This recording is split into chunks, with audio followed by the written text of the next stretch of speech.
Hey, Epic Campers, we're on the front of our Grand Design Imagine 16ML. We're going to do an owner delivery walkthrough like you would get on the date of delivery. We're going to go through the components as a refresher, kind of how they operate, give you a little information, a few tips and tricks along the way. If the item in your floor plan differs in name brand, we have more videos in the helpful hacks section on our Great American RV YouTube channel.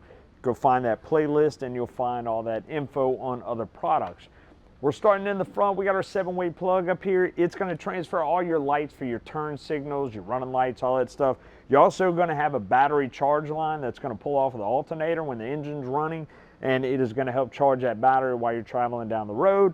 Lastly, you'll have your brake controller wire that is controlling your vehicle to send the signal through here to activate the brakes whenever you hit them on your vehicle. Other thing we have here is our lanyard for our breakaway. Our breakaway has that box down there. It's got a little pin. That pin needs to be inserted in there at all times. Otherwise, those brakes will be active when we don't want them to be. They'll be locked up. So what this is for, we take this lanyard right here, we hook it up where we hook our safety chains up, somewhere on the receiver hitch of the vehicle, not on the ball or the chains in themselves, anything like that, on the receiver hitch.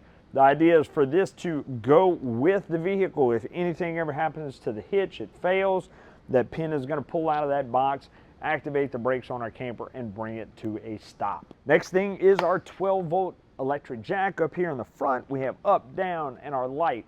Our light can be an easy tell on whether or not we have a good 12 volts going to this jack. In the event that it's not working and that light is not working, then that can tell us either we have bad battery power or bad fuse. You want to follow that inline red wire right there, see if you have an inline fuse, and change it out if it's blown. If you have a good light, good 12 volts, all that, okay, your motor might be bad. Pull this black cap off right here, get your crank handle, crank that jack up and down, and get you out of a jam. Our dual propane tanks right here have a dual propane regulator. That dual propane regulator has a selector switch. We can choose which tank is our primary. Whatever you choose, you pull from that tank, it runs dry. It will automatically start pulling from that secondary tank until it runs dry as well. Now that indicator is going to go from full to empty on the primary tank, whatever one you have selected. When you swap it over that other tank, if it has fuel in it, then of course it will indicate properly. Once you swap, you can go ahead and get that empty tank refilled or replaced. Behind our propane tanks, of course, that is where we'll put our batteries for our unit. On our driver's side here, we have our access to our pass-through compartment where we can use for storage. We do have lights in here, that LED light strip. We have our control center right here. We're going to go over a little bit more information on that now. All right, we have our control center. We see here we have that Go Power solar controller right here to be able to transfer solar power into 12-volt charging power for that battery. On the other side over there, we are prepped for an inverter system. Inverters change our 12-volt power to 110 power in the event we don't have a plug-in where we're at, or dry camping, anything. We can go ahead and access that 110 power off our battery system if we have that set up. We'll also have our Lippert tire link system. If we want to purchase the monitor and the sensors to have installed on here, the power is already ran. We just need to hook that up and we can monitor our tires while we're traveling down the road. Here's our battery disconnect. It does just that. We turn it off and it disconnects the battery from our camper. And that allows us to hold a charge on that battery if we store our unit unplugged. That way we have some power left when we go to hook it back up. We can run that jack and everything. Whenever we store our unit plugged in, or if we're camping, we want that system on, so the converter system, which is the battery charging system, will charge that battery while you're camping. Up here we have our coax connections, satellite cable and auxiliary. Satellite, that's if we have a satellite set up outside. All of this stuff runs into the interior of our unit. Our cable is if we have cable hookup at the campground. Auxiliary is if you have anything else you want to plug in to reach out to the rest of the unit. GFCI protected outlet right here. We'll talk a little bit more about GFCIs when we get inside.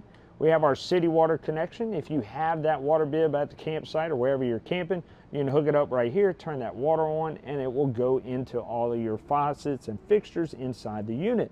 If you care to fill your tank, you would want to turn this valve right here to tank fill. You can fill that onboard storage from right here, or we can do a gravity fill. When we get to that point on the unit, I'll show you where that is. We can do that gravity fill, or we can fill it pressurized from our faucet. When we want to use this as a regular city water connection, we do need to make sure we have that valve turned down to city. Of course, we have a quick connect right here, hot and cold, for that coiled hose. We can hook up for a spray port at the door. Down here we have our stabilizer jacks. Our stabilizer jacks do have a weight rating, and they are intended to stabilize our unit only, not level it out. When we set up at the campground to level out our unit, we need to get the stacker blocks, stack those up, and set our camper tires on top of that to level that unit from left to right. We use our ton jack in the front to level it from front to back. From there, we drop these stabilizers down and stabilize our unit. The best stabilization you're going to get is when that jack stays in a diamond form. If we have that jack straight up and down, it's not going to stabilize the unit very well, and it will also bend off of that bracket and break the welds. Manufacturers don't participate in that kind of damage. So keep it in that diamond form as best you can. If you have to get more stacker blocks because of how your campsite is set up, then I suggest doing that. Go ahead and crank them down. You just want to put a little bit of the weight of the camper on there. You don't want to jack this thing up, try to change a tire or lift it 3 feet off the ground. It's going to cause damage to that jack, and you're going to have to pay for it, all right? In front of our axle, you'll see that black tube sitting there. You can open up that cap and store your sewer hose in there, so you don't have to keep that nasty thing in your front compartment. Our slide is a Schwintech slide. We have some great videos on Schwintech in our Helpful Hacks section. I suggest you check it out. Down here behind the axle, we have our gray tank, black tank valves to be able to open up our tanks and drain them out, and that is what our sewer port right here is for. We hook up that 4-inch sewer hose connection and we run it over to either the port at our campsite or a dump site. If they don't have one at the campsite, whatever the case may be, we're ready to dump, okay? If you have it at your campsite, you can leave your gray water open all the time. Your gray water is from your sink and your shower. You can just let that drain out and run straight into that septic. Our black tank, however, we need to keep that valve closed until we're ready to dump and flush that black tank system. Our black tank is everything from our toilet. So we've got sewage in there, want to keep that in there, otherwise it will solidify if we don't have any water in that tank, and that'll cause what's called dry tank. You're not going to be able to clean that stuff out. It's going to be a big problem. So let's go through the dumping system. Gray tank, we can leave it open all the time. Black tank, ready to dump. Open that valve, let everything drain out, and then we're going to come over to our black tank flush right here, hook a water hose up to it, and there is a spray port inside the tank that's going to blow any other debris down to this valve. We still have that black tank valve open, and just let it flush and push it out. There are some expert tips on black tank flushing. We have that in the Helpful Hacks section. If you want to take that extra pro tip, another great video to watch. I suggest doing it. Whenever you are done flushing out your system, turn off your black tank flush, come over here, close this valve, and then go on the inside and hold the valve down on your toilet and put several gallons of clean water in there as well as your chemicals. This will help any solids that might still be in there not to solidify, and while you're driving home, it's also going to splash around and help get that stuff off the walls, and of course chemicals in there will go ahead and break it down. We do have another stabilizer right here. You're going to have that on all 4 corners. Same rules apply. On the rear of our unit, start down here at the bottom, we do have a red and blue line with little white valves on them. Those are your low point drains. You're going to use those when you're prepping your unit for winterization. That's where we're going to drain the water out of all of our lines and prep it with RV antifreeze in order to prepare it for that cold winter coming around. We have more videos on that, or you can go to your owner's manual.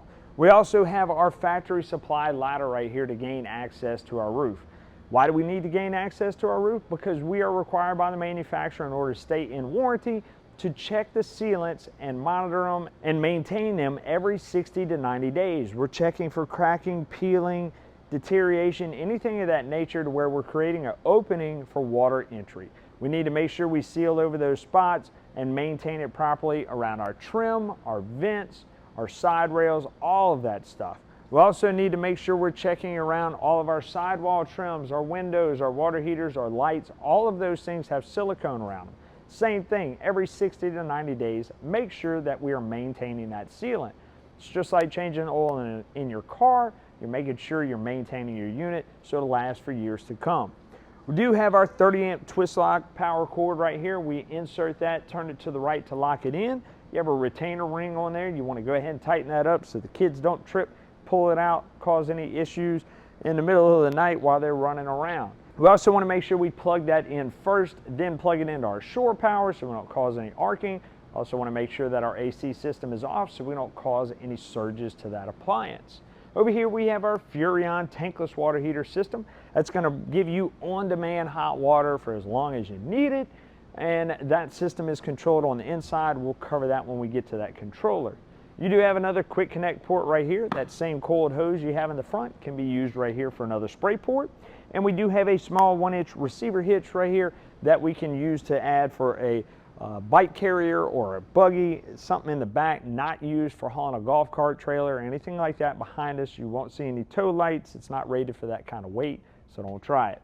The last thing we have down here in the back is our quick connect down there at the bottom corner. That is for our LP system. If you want to get an outdoor grill that can hook up to that system, we can do that, and it'll feed off of the propane tanks in the front. We are also pre-wired for that Furrion backup camera. The power is already ran. All you have to do is purchase that backup camera. Pretty easy install, so you can see behind you when you're backing up. Moving over to our passenger side, we do have access to our front pass-through storage right there. And then we have our 12-volt awning. 12-volt awning powered from our battery power. We also have our awning lights, same thing, 12-volt power. Our awning is a sunshade mainly. Any light rain, you can be okay with that. We want to bring it in if we have any high winds, hard rains, we leave our camper for an extended period of time. Best bet is to roll it in so no damage happens whenever you come back and you're kind of in dismay, right? You don't have to clean all that stuff up. You don't want to have to file an insurance claim. Be smart, roll it in when you're not around. Main things that we need to know about our awning is when we roll it out, we need to pitch it either to the rear or the front, whichever one we choose. Real easy. You have the same type of arm on both ends. Grab it, pull it down, now your awning is pitched. Any AC condensation, dew, light rain, anything like that can roll off of that awning and drain off so it doesn't pool in the middle of that awning, causing a safety concern for anybody that might be under it and damage to your awning. Whenever you're done, you're ready to roll it up, push that awning back up, roll your awning in, and you're good to go. On our entry door, we are going to feel some resistance on those hinges. That is our friction controlled hinges to help keep that door from slamming from the wind or the kids, one of the two. And so that's very common to feel. You do have a latch on the back here you can add on there for extra support. Then we have our solid steps. Our solid steps, we want to make sure that our awning is in, and that way we can fully open our door whenever we are pulling our steps in or out. Pretty easy to store. We flip them up. We make sure that blue latch is locked in, and then we can close our door and hit the road. When we are ready to pull it out, we go and pull that latch once again, making sure that entry door is open all the way so this bracket doesn't catch on your screen door or anything and tear it up. We can put our steps down. Now, after you have leveled your unit left to right, front to back, you're ready to camp, we want to make sure that our steps are level too. We can do that by pushing this silver tab right here and rolling and moving that leg in and out to level out our steps. This is important not only for the safety of getting in and out. We want to make sure that our threshold is low enough to where this entry door is going to close properly, and we're also making sure that the side frame of the steps doesn't hit the frame of the door, causing any other damage. So it's a very important note to make whenever we are setting up at the campground. You are also equipped with a spare tire. In order to bring that down, you lift your steps up and you'll see coming out of the frame right there a little bolt. We can take our crank handle and run that bolt down. That way that spare tire can come out if we ever need it. On the other side, we do have another GFCI controlled outlet right here. Once again, more information on that when we go inside. We have our gravity fill for that fresh tank system. We talked about on the other side, we can hook it up through our city water connection, fill it there, or pull it from our gravity fill right here, hook a water hose up, pull this cap, stick it in there, and then just kick it on, and we can monitor how full that tank is from the inside. Whenever we are ready to drain that system, you'll see that white valve under the underbelly right there. We can open that valve and drain the water out of that fresh tank. This is a good idea because we don't want added extra weight to our unit if we don't need it. You don't need the fresh water, pull that valve, drain it all out. We also don't want to leave it in there for an extended period of time because that water will become stagnant over time. So don't need it, drain it out. As we move down, we do have our Dometic furnace that's going to go ahead and warm up our unit when we need it. That is a gas operated appliance, just like our water heater. And here we have our outdoor grill. This is our outdoor grill. We will have a propane line coming out of it. That propane line can hook to this quick connect right here under the J-wrap. We have a little quick connect valve and a lever that you have to turn in order for that gas to flow out of there. All that is going to pull from our propane tanks in the front. Right when we walk into our entry door, we have our control center. Above it is our light to flip on the interior lights, as well as control the dimness of those lights as well. We would have to have that switch right here for our ceiling on in order for that to operate, so keep that in mind. This panel right here can be connected to that Lippard One Control app. You'll generally find a QR code with a little sticker and a password. You download that One Control app, you can hook it through Bluetooth to your phone and control and monitor some of these systems through that app on the phone. Up here it will tell you what the value of your fresh black and gray tanks are at the time, as well as your battery level. Down here we have our ceiling and our exterior, which is our awning lights and our water pump controls. That water pump is a 12-volt water pump. It's on demand. It's only going to run whenever you turn those faucets on, and it's going to pull water from that fresh tank. If you hear that pump running and you don't have the water running, you're going to want to turn it off, because either your tank is empty or you have a leak in the system. You don't want to burn that pump up, so you want to get that taken care of right away and turn it off when not in use. We have our awning control, extend and retract, as well as our slide outs, extend and retract as well. All of this is 12-volt operated. In the event we have an issue, we want to go to that 12-volt fuse panel and take a look, make sure we don't have any blown fuses. In our bedroom, not too much to go over. We do have GFCI controlled outlets in that little cubby hole right there, and storage above and below our bed. Our couch in the slide out folds out to more sleeping. Our couch in the slide out will fold out for more sleeping. Grab that back, flip it down, and a place for the kids to sleep. Down next to our couch, we will see that COLP detector. It's going to warn us of any harmful gases that may enter our unit. If it alarms, we need to beware and exit the unit. Need to test the buzzer on there every month or every time we go camping to make sure it's working, so we can be alarmed in that event. We'll see a little green light on here. That green light lets us know that it is powered up. This is hardwired to your 12-volt battery system, and in the event your battery goes dead, that system is not going to work. It does have an expiration on it. We want to make sure that we're checking the expiration date. It's either stamped on the front or the back of it to make sure that we're changing it out whenever it is expired. Smoke detector, same thing, except you have a 9-volt battery. You want to check and make sure that that is powered up and operating properly for you. Of course, for entertainment, you have TV in that living room area. We do have a port over here with our coax, our cable, and our satellite inputs right there. Your cable is also going to double for air antenna. So if we don't have cable at the campground, we can scan for those air channels from our antenna up top. Important thing to remember, you'll see a little button on here with a light. When that light is on, that is boosting our antenna for those air channels. So when we're scanning for the air channels, we want the light on. We're scanning for cable channels, we want to push that button again, make sure the light is off. Otherwise, it will scramble the channels that we're getting from our campground. Behind me, we have our 2-burner Furrion stove, as well as our Furrion vent up here on top. We talked about the vent outside. We need to open that when we want to use this, close it when we're storing, so the rodents don't build a nest. That is what that is for. We have our glass cover that can be used for more counter space or in travel mode. This is how it needs to be. Ready to cook, flip that glass top up. We'll have our gas tanks on. We turn to our burner and we just push that knob and it will go ahead and ignite the burner. Now, important thing whenever we're dealing with our gas is we need to make sure that we bleed the air out of the system.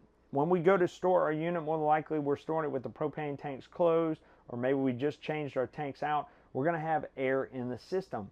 Easy way to bleed that out, come over to our stovetop, turn the propane tank on, and just light the stovetop. Let it burn for about 60 seconds and you're good to go.